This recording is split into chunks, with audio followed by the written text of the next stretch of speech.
So I have a client, her name is Kate, and one thing that Kate is trying to plan that she's very excited about is trekking to base camp at Mount Everest.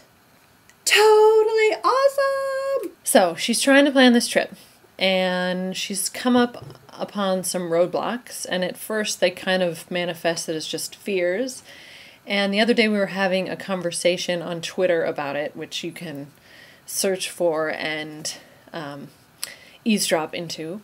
And one of the things that came up was the fear that her beloved dog might pass away while she is gone. So she had, so she said to me, she's like, what if my dog dies when I'm gone? And that was a classic, or is a classic example of what I like to call a what if wall.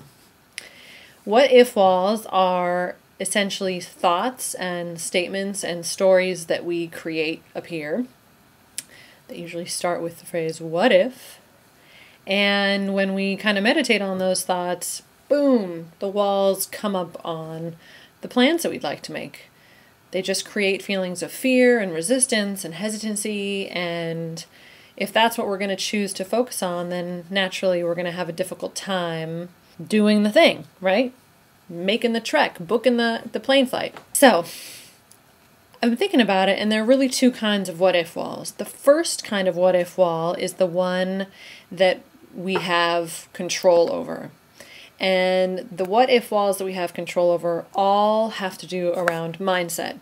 And that's where a lot of work happens with coaching, is how we choose to think up here about the opportunities in front of us.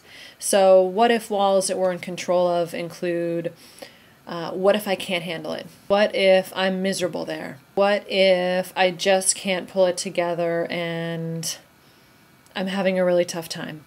Those are all mindset what-if walls that are under our control at the end of the day, which is really great. And I could do an entirely different series around the controllable what-if walls. But for now, I just want to talk about the what-if walls that are out of our control.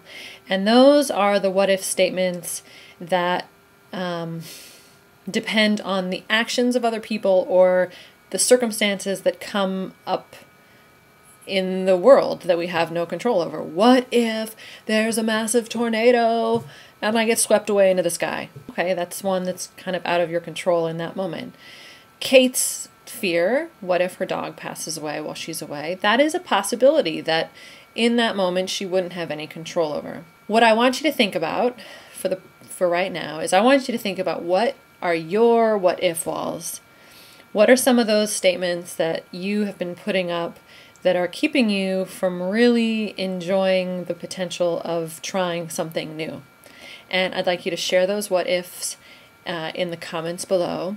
And tomorrow I am going to tell you my very, very simple trick to climb over those what if walls.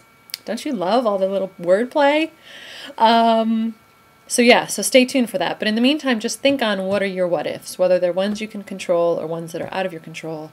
I would love to hear what comes up. All right, we'll talk soon.